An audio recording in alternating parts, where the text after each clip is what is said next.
ஜெயலானி, தற்போது விடுதலை சிறுத்தைகள் கட்சிகளின் அந்த ஆதரவு கடிதம் வெளியாகி இருக்கிறது. திரையில நம்ம பார்க்கலாம். அதில் எந்த நிபந்தனையும் இல்லை, நிபந்தனையற்ற ஆதரவு என்ற தகவல் தற்போது கிடைத்திருக்கிறது. இப்ப ஆட்சி அமைக்க 118 உறுப்பினர்கள் அப்படிங்கிற எண்ணிக்கையை விஜய் கொண்டு வந்திருந்தாலும் நாளைக்கு சட்டமன்றத்தில் பெரும்பான்மை நிரூபிக்கும் போது சபாநாயகர் வாக்களிக்க இயலாது. அந்த நேரத்தில் என்ன முடிவு எடுக்கப்படலாம்? அது குறித்த தகவல்கள் என்ன? நிச்சயமாக, அதாவது தற்போது தமிழக வெற்றி கழகத்திற்கு விடுதலை சிறுத்தைகள் கட்சி நிபந்தனையற்ற ஆதரவு தருவதாக தற்போது தகவல் வெளியாகிருக்கு. அது தொடர்பான கடிதங்களும் தற்போது வெளியாகிருக்கிறது.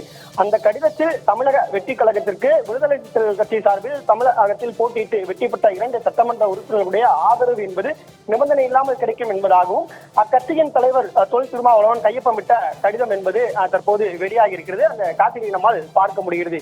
இந்த நிலையில் சட்டப்பேரவையில் 118 எம்எல்ஏக்களுடன் பெரும்பான்மையான ஆதரவோடு ஒருவேளை ஆட்சி அமைத்தாலும் கூட சபாநாயகர் வாக்களிக்க முடியுமா முடியாதா என்ற கேள்விகள் என்பது எழுந்தது. இந்த நிலையில் தான் நாம் ஒரு முக்கியமான ஒரு தகவலை நாம் பார்க்க வேண்டியிருக்கிறது. குறிப்பாக தமிழகத்தில் ஒட்டுமொத்தமாக 234 சட்டமன்ற தொகுதிகள் இருக்கிறது.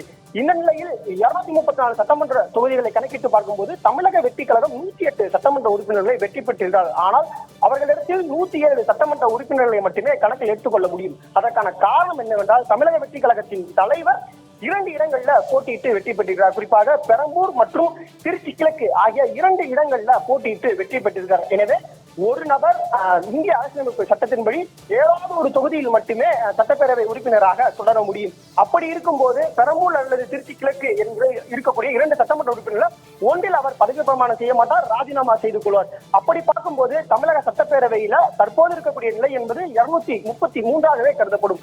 அதில் சரிவாரியாக கணக்கில் எடுத்துக்கொள்ளும் போது 118 சட்டமன்ற உறுப்பினர்கள் இருப்பது அவருக்கு தனி பெரும்பான்மையாகவே கருதப்படும். எனவே அவர் ஆட்சி அமைப்பதில் சட்டப்பேரவையில் பெரும்பான்மையை நிரூபிப்பதில் எந்தவித சிக்கலும் இருக்காது என்பதாகவே கருதப்படுகிறது. ஆனால் இதற்கு காலத்தில் ஆளுநர் அவருக்கு பெரும்பான்மையை ஏற்று அவருக்கு அழைப்பு என்பது கொடுக்கப்பட வேண்டும். அந்த அழைப்பிற்கு பிறகாகவே அவர் சட்டப்பேரவை கூட்டத்தொடரை கூட்டி அதற்கு பிறகாக அதில் தனது தனி பெரும்பான்மை என்ன என்பதை நிரூபிக்க வேண்டும். குறிப்பாக இவர் சார்ந்து தனது கட்சியில் இருக்கக்கூடிய 107 சட்டமன்ற உறுப்பினர்கள், ஆதரவு பெற்றிருக்கக்கூடிய 6 சட்டமன்ற உறுப்பினர்கள், தனக்கு கூட்டணியில் இணைந்து பணியாற்றிருக்கக்கூடிய காங்கிரஸ் கட்சியுடைய 5 சட்டமன்ற உறுப்பினர்கள் என ஒட்டுமொத்தமாக 118 சட்டமன்ற உறுப்பினருடைய ஆதரவை தனி பெரும்பான்மையை சட்டப்பேரவையில் அவர் நிரூபித்து காட்டுவார் என்பதாக எதிர்பார்க்கப்படுகிறது. பூர்ணிமா, ஜெயலானி, இப்ப 5 மணிக்கு ஆளுநரை விஜய் சந்திக்க இருக்கிறதாக சொல்லப்படுகிறது. அதுக்கான நேரம் ஒதுக்கப்பட்டிருக்கிறதா? இது குறித்த விவரங்கள் என்ன? நிச்சயமாக, அதாவது ஆளுநர் இன்று மாலை 7:10 மணி அளவிற்காக கேரளா பயணம் மேற்கொள்வதற்காக திட்டமிட்டிருக்கிறார். இந்த சூழ்நிலையில் தற்போது அதற்கான கடிதம் பெற்றிருப்பதன் காரணமாக 5 மணிக்குள்ளாக தமிழக வெற்றி கழக தலைவர் விஜய் ஆளுநர் மாளிகைக்கு சென்று அங்கு ஆளுநரை சந்தித்து கடிதம் வழங்க இருப்பதாக தகவல் என்பது வெளியாகி இருக்கிறது.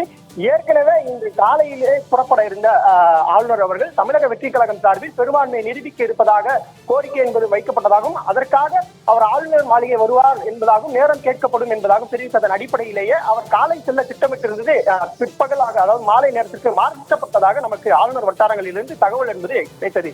இந்த நிலையில் 7 மணிக்குத்தான் ஆளுநர் பொறுப்பு ஆளுநர் கேரளாவிற்கு புறப்பட இருக்கிறது. எனவே அதற்கு முன்கூட்டியே 5 மணி அளவிற்காக தமிழக வெற்றி கழக தலைவர் ஆளுநரை சந்திப்பதற்காக நேரம் கேட்டிருக்கிறார். தற்போது கிடைத்திருக்கக்கூடிய தகவல் அதற்கான நேரம் ஒதுக்கப்பட்டிருப்பதாகவும் கூறப்படுகிறது. 5லிருந்து 5:30 மணிக்குள்ளாக தமிழக வெற்றி கழக தலைவர் ஆளுநர் மாளிகைக்கு சென்று பொறுப்பு ஆளுநரை சந்தித்து நேரில் ஆதரவு கடிதங்களை கொடுப்பார் என்று எதிர்பார்க்கப்படுகிறது. ஏற்கனவே 116 சட்டமன்ற உறுப்பினர்களுக்கான ஆதரவு கடிதத்தை 3 முறை சந்தித்து கொடுத்திருக்கிறார். முதல் முறை சந்திப்பின் போது தனது ஆதரவாளர்கள், தனது சட்டமன்ற உறுப்பினர்களாக இருக்கக்கூடிய 107 சட்டமன்ற உறுப்பினர் மற்றும் காங்கிரஸ் கூட்டணி கட்சியாக இருக்கக்கூடிய காங்கிரஸ் 5 சட்டமன்ற உறுப்பினருடைய கடிதத்தோடு சென்று கொடுத்திருந்தார். இதனால் 2வது முறையாக தான் தனிப்பெரும் கட்சியாக இருக்கிற சட்டப்பேரவையில் தனது பெரும்பான்மையை நிரூபித்து காட்டுவேன், அதற்கான வாய்ப்பு வழங்க வேண்டும் என்பதாக கோரிக்கை வைப்பதற்காக சென்றிருந்தார். இந்த நிலையில் நேற்றைய தினம் சென்ற போது இடதுசாரி கட்சிகளுடைய ஆதரவு கடிதங்களை கொடுத்திருந்தார். இந்த நிலையில் தற்போது விடுதலை சிறுத்தைகள் கட்சியுடைய ஆதரவு கடிதத்தை கொடுத்து தனக்கு ஒட்டுமொத்தமாக 118 தனி பெரும்பான்மை இருக்கிறது என்பதை நிரூபிக்கும் விதமாக அங்கு சென்று ஆதரவையும் கோருவார். அதற்கு பிறகாக ஆளுநர் தனி பெரும்பான்மை இருக்கும். ஜெயலானி, இணைப்பிலே இருங்க, தொடர்ந்து பேசலாம்.